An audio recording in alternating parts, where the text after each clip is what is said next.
this is Marcus Guiliano from MarcusG.tv. I'm a chef on a mission.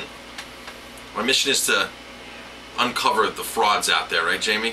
Well, I think you have a mission in serving good food. Good food. And educating people. I think that's your biggest thing, is educating people. But there's some frauds along the way. Well, of course there are, and remember that one guy we met, the vineyard owner, the winemaker that sprays Roundup? But he calls himself sustainable. He calls himself sustainable because he's sustaining his bank account. Right. So today's topic is misleading consumers. You know, the picture the companies paint for us is much better than it is most of the time.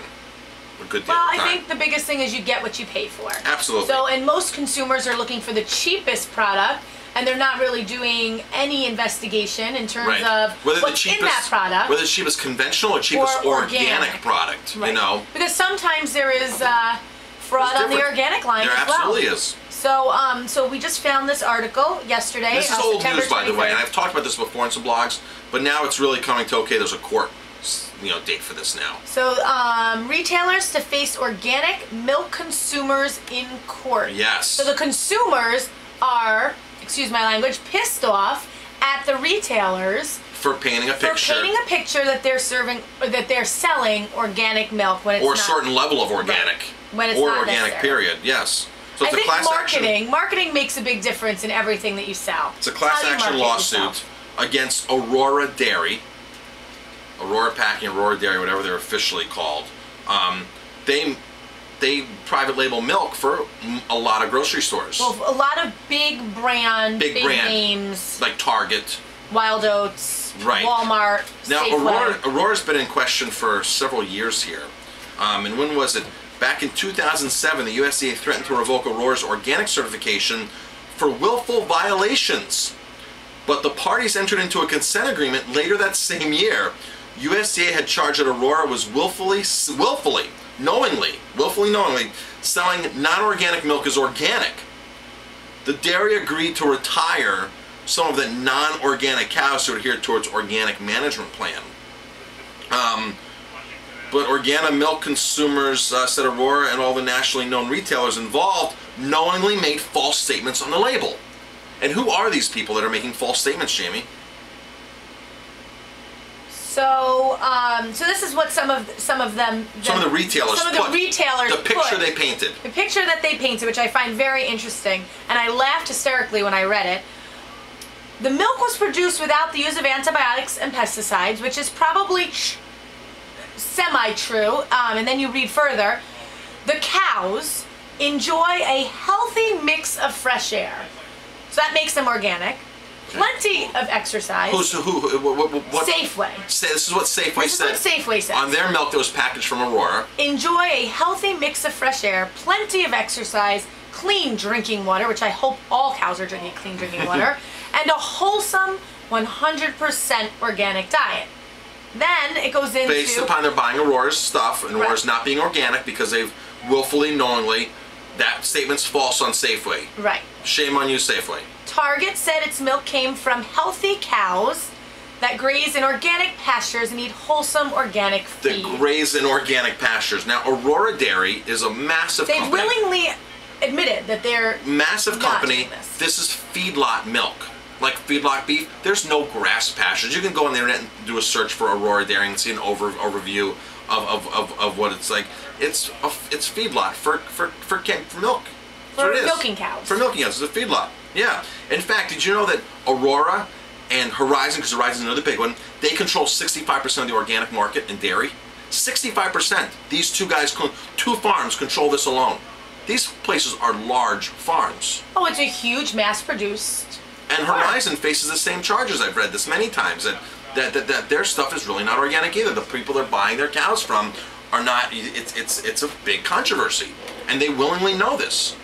So they've been giving warnings by the USDA, but the problem is, if the USDA comes in and cuts out the USDA wants to work with them, because what happens if you pull 65% of the organic milk off the shelves?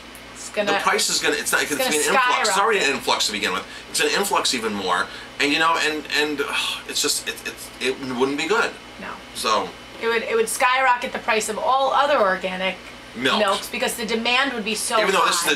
this is the bottom of the barrel cheap cheapest organic, Right. quote unquote organic. There's a reason why it's cheapest. So it's not again, organic. you're getting what you pay for, and you.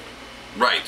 What are some of the other pictures that were painted on the milk cartons? So you walk into these grocery stores, and you see like the pictures of the sketches of farms and everything, and that's here. No, it's not happening to that extent. Are those the only two examples we have? Those are the only examples that they actually gave in the article. So the Organic Consumer Association is huge advocates, and you can get on there and sign up for some of their stuff and get some of these alerts, because this is where a lot of the stuff comes from that we get. And sign petitions and everything, take action, send letters to the USDA. But basically, this milk is raised in intensive feedlots. It's not pasture raised. So, what do you do if you're looking for organic milk? If you have a local dairy, because a lot of states now have more small local dairies. In New York here, we have a lot of other smaller dairies. Call, ask questions. They might not label themselves organic, but they might be following organic practices as well. You want to really the little ones. You really want to make sure that a website really promotes what they're doing. Now the big thing is grass-fed. Grass-fed milk, and Eric, you were mentioning this earlier about grass-fed organic milk. Yeah. How much more it was in cost. Well, really, it's not much more. Grass-fed milk, grass-fed cheese has 500 times more conjugated linoleic acid, which is a powerhouse nutrition fatty acid that our bodies need. So when the animals eat different food, the nutrition's different, and of course the benefit to us is massively different, intensely different, 500% more. Right. This is a shocker. And how much is a container more, Eric? $3.99 a half gallon. Compared to? Like $4.99 a gallon for regular organic milk. So we're talking about 40%. 40% of a difference. How much milk do you really go? How much? It's not like a car where you're loading your car full of right. 20, 30 gallons a week if you're driving and commuting. You're drinking what, a glass a day, 2 glasses a day if you do drink milk. You have a family but of 3, 4. What you put in your body is very important. You don't need to drink as much milk as people are drinking. I see some people drinking milk all day long. That's just they walk around the house with a gallon, not our house, but they walk around with a gallon of milk, and that's what they drink. You don't need that much milk. So if you're going to drink milk, buy the good milk, get the stuff that's nutritionally dense, and pay a little more for it because you want to know where it's coming from. Right. Packaged in glass containers is usually, there's now a lot of dairies going to glass containers. If you can recycle or reuse the glass, that's the ideal plan, is to be able to reuse that glass so you don't have a further burden on the environment. I think every company now is looking at the way they package things. I think so. So, Marcus Guiliano, MarcusG.tv. Speak up, ask questions, educate yourself, and buy better food.